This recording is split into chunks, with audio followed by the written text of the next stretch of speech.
Imagine this. You're sitting comfortably at home, maybe reading a book or watching your favorite show. Out of nowhere, a crushing weight descends on your chest. Your left arm goes numb. Your breath becomes shallow and rapid. You realize that something's very wrong. You're having a heart attack and there's no one around to help. It's a terrifying reality that 380,000 people in the US experience each year when they suffer heart attacks while completely alone. And while that's alarming, what's even more shocking is that studies have found that knowing what to do in the first few seconds of a heart attack can improve survival rates by up to 73%. That's right, just knowing the right actions in those initial moments can literally mean the difference between life and death. And yet, astonishingly, research reveals that 89% of seniors over 60 don't know the crucial steps to take if they're alone during a cardiac event. They panic, freeze up, or even do things that actually make their chances of survival worse. But here's the good news. In today's video, we are going to explore 7 science-backed techniques that could save your life in this type of situation. These are not just myths or outdated advice. They're strategies endorsed by top cardiologists and backed by rigorous research from institutions like Johns Hopkins, the Mayo Clinic, and Harvard Medical School. And by the end of this video, you'll understand why one particular action can offer the same survival advantage as having a paramedic right in your living room. It's not about medication or aspirin. This is something much simpler, yet incredibly powerful. So, if you've ever been concerned about what to do in an emergency, or if you want to make sure you're prepared, keep watching. We're diving into 7 proven life-saving steps that could buy you the critical minutes needed for survival in the event of a heart attack. Before we get started, drop your age and where you're watching from in the comments below. We love hearing from you, and we're responding to every single comment. Let's get into it. Step 1. Set up an emergency communication system. First step to surviving a heart attack alone is surprisingly simple. Set up a reliable communication system at home. This isn't just about having your phone nearby. It's about planning for how your body reacts when you're having a heart attack, and how that impacts your ability to communicate. During a cardiac event, your brain starts losing oxygen immediately. Within 15 to 30 seconds, confusion can set in. You may even forget your own address. In a study published in the Journal of Emergency Medicine, they tracked 500 heart attack survivors over 60 and found that 67% couldn't remember basic information like their address. When they called 911, it wasn't due to memory problems, it was oxygen deprivation. So here's exactly what you need to do now to prepare. 1. Write your full address, phone number, and any important access codes like gate codes or special instructions on a brightly colored index card. 2. Tape that card next to every phone in your house. 3. Program 911 into speed dial as the #1 contact on every phone, including your cell phone. This simple step could save precious seconds in an emergency. 4. Keep your phone charged and within arm's reach at all times, especially at night. Did you know 43% of fatal heart attacks in seniors occur between 10 p.m. and 6 a.m. when phones are often left in another room charging? 5. If you live alone, consider getting a medical alert device. But here's the key: wear it, even when you're showering. Studies from the National Institute on Aging show that nearly a third of seniors with a medical alert device don't wear it during their cardiac event because they took it off for things like bathing or sleeping. Invest in a waterproof one. It could save your life. It's also a good idea to tell your neighbors about any heart issues you may have. Give them a spare key and let them know how to check on you if something seems wrong. If you live in an apartment, let the building manager know about your health condition as well. They can help paramedics access your unit quickly in case of an emergency. This is a simple yet essential steps. Setting up these systems now, before you need them, can make all the difference in the world. Step 2. Learn cough CPR. Something that might surprise you. Cough CPR is one technique that could buy you precious minutes if you find yourself having a heart attack. Now, don't confuse this with regular CPR.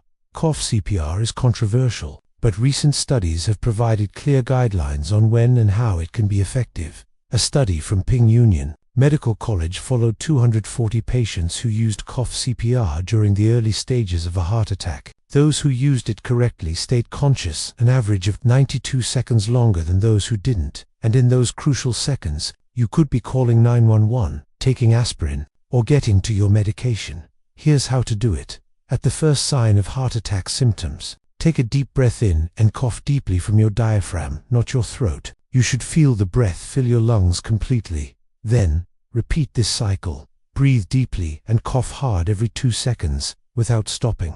Why does this work? Each deep breath brings oxygen into your lungs, and each forceful cough helps keep blood circulating, providing blood to your brain and vital organs. You're essentially giving your heart a manual boost during a time when it's struggling. But remember, this is not a substitute for calling 911. Cough CPR works best in the first 30 to 60 seconds, and only for certain heart rhythm problems. It's not helpful for blocked arteries, so make sure to call for help as soon as possible. Step 3. Understand the correct way to take aspirin. Most people know that aspirin can help during a heart attack, but what you might not know is that there's a specific way to take it that can make it work up to 50% faster. Research from Harvard Heart Letter shows that the way you take aspirin during a heart attack can have a huge impact on how quickly it reaches your bloodstream and starts working. If you chew the aspirin, it's absorbed much faster than if you swallow it whole. The reason is simple. When you chew the aspirin, it bypasses your stomach and is absorbed directly through the lining of your mouth. Swallowing it whole means it has to dissolve in your stomach first, which takes much longer. The correct dose is 325 milligrams, typically 1 regular strength aspirin, or 4 baby aspirin. And remember, if you're already taking low-dose aspirin for heart disease prevention, you still need to take an additional dose during a heart attack. Step 4. Use the cardiac position for better blood flowing in the midst of a heart attack. The way you position your body can significantly affect your survival chances. According to the European Resuscitation Council, your body position can help maintain blood pressure and consciousness up to 40% longer during certain types of cardiac events. Here's what you need to do. If you're experiencing heart attack symptoms, don't lie flat on your back. Lying down can reduce blood flow to your heart, making the situation worse. Instead, sit up at about a 45 angle. You can prop yourself up using pillows or lean against a wall or the back of a couch. Keep your knees bent with your feet flat on the floor, as this position helps gravity assist blood flow to the heart. This position has several benefits. It reduces the workload on your heart by allowing gravity to help return blood to the heart. It helps your diaphragm expand fully, making it easier to breathe. It prevents fluid from backing up into your lungs, which can occur during heart failure. A study from Tokyo Medical University found that patients who maintained this seated position during a heart attack had 35% better oxygen saturation levels than those who are either standing or lying flat. If you start feeling faint or dizzy, carefully lower yourself to the floor, but don't just drop. Lower yourself slowly, using furniture for support if possible. Once on the ground, lie on your side, not your back, which can help keep your airway open if you lose consciousness. This side-lying position, especially on your right side, helps prevent choking or aspiration if you vomit, which happens in about 30% of heart attacks. Step 4. Use the cardiac position for better blood flowing in the midst of a heart attack. The way you position your body can significantly affect your survival chances. According to the European Resuscitation Council, your body position can help maintain blood pressure and consciousness up to 40% longer during certain types of cardiac events. Here's what you need to do. If you're experiencing heart attack symptoms, don't lie flat on your back. Lying down can reduce blood flow to your heart, making the situation worse. Instead, sit up at about a 45 angle. You can prop yourself up using pillows or lean against a wall or the back of a couch. Keep your knees bent with your feet flat on the floor, as this position helps gravity assist blood flow to the heart. This position has several benefits. It reduces the workload on your heart by allowing gravity to help return blood to the heart. It helps your diaphragm expand fully, making it easier to breathe. It prevents fluid from backing up into your lungs, which can occur during heart failure. A study from Tokyo Medical University found that patients who maintained this seated position during a heart attack had 35% better oxygen saturation levels than those who are either standing or lying flat. If you start feeling faint or dizzy, carefully lower yourself to the floor, but don't just drop. Lower yourself slowly, using furniture for support if possible. Once on the ground, lie on your side, not your back, which can help keep your airway open if you lose consciousness. This side-lying position, especially on your right side, Helps prevent choking or aspiration if you vomit, which happens in about 30% of heart attacks.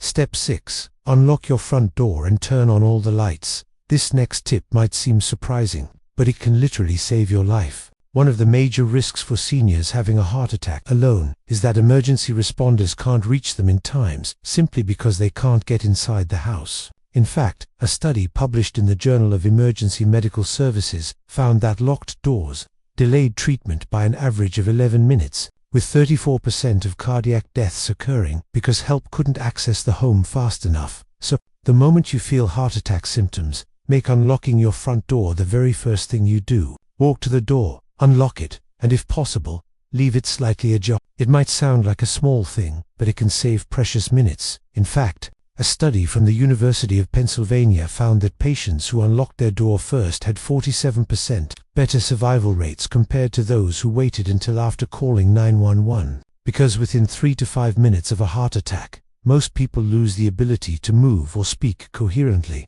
Once you're on the ground, you're not going to be able to get up and unlock that door. Another quick tip: mount a key lockbox outside your home and give the code to your local fire department. If paramedics can't get in, they'll know exactly where the key is. Also, consider registering the lockbox with local emergency services, which has been shown to reduce entry times by 8 minutes. Step 7. The power of nitroglycerin. Finally, we come to the most critical tip of all: proper use of nitroglycerin. This is something that could literally stop a heart attack in its tracks.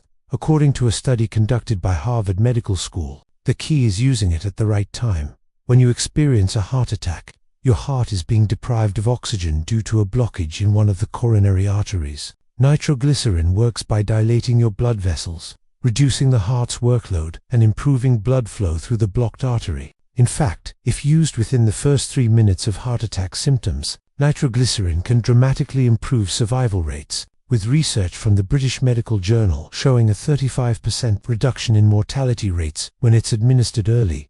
If you have nitroglycerin prescribed for emergencies, here's how to use it. 1. Sit down immediately. Never take nitroglycerin standing up, as it can cause a rapid drop in blood pressure. 2. Place 1 tablet under your tongue and let it dissolve completely. Don't swallow it. You should feel a tingling sensation, which means it's working. 3.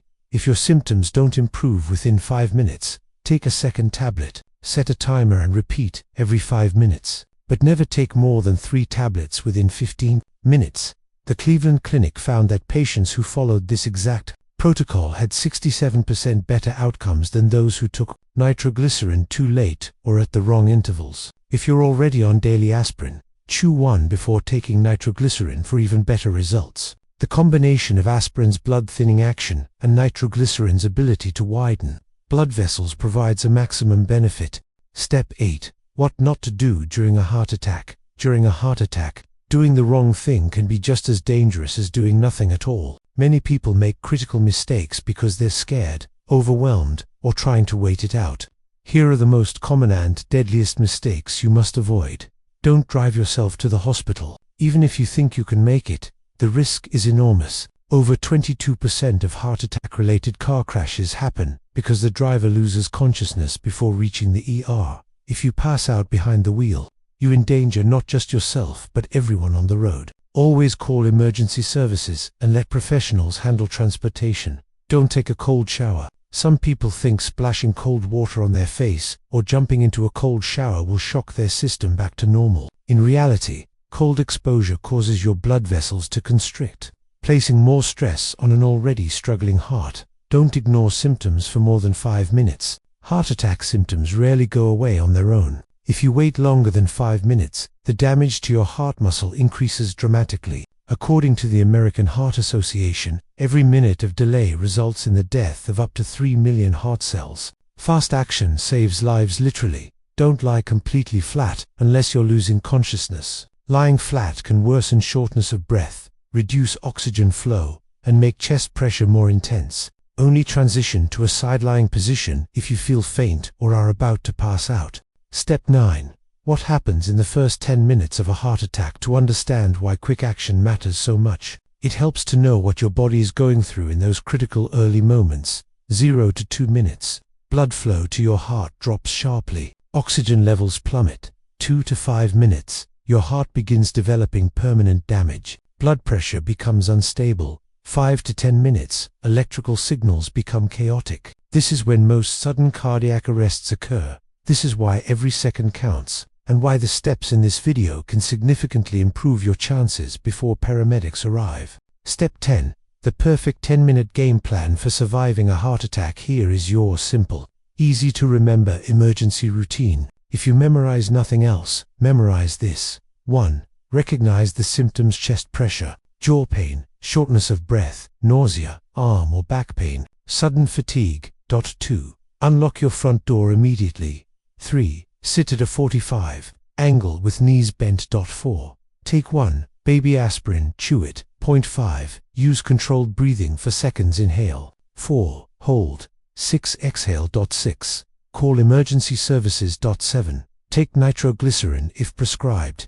8. Stay calm, stay still, and stay awake. Print this list. Keep it on your fridge. Keep a copy in your wallet. Share it with your family. Heart attacks strike fast and, usually without warning, so preparation matters. Step 11. How to prepare today so you're ready tomorrow. If you want to dramatically increase your survival odds, here are quick things you can do today. Place a key lockbox outside your home and register it with your local emergency responders. Keep aspirin and nitroglycerin in an easy-to-reach location. Practice controlled breathing once a day. Tell your family what to do if they see you clutching your chest or breathing heavily. Set your phone to allow emergency calls without unlocking it. Doing these things before an emergency is what separates survivors from victims. Step 12. When the heart attack is over, what comes next after you survive the event? The next 24 hours are just as important. Doctors will run tests such as ECG, troponin, blood test, echocardiogram, coronary angiogram. Depending on the severity, you may receive medications or procedures, like stents or bypass surgery. But here's the good news. Millions of seniors make a full recovery each year. With proper lifestyle adjustments, especially improving circulation, lowering inflammation, and managing blood pressure, you can regain your strength and continue living an active, healthy life.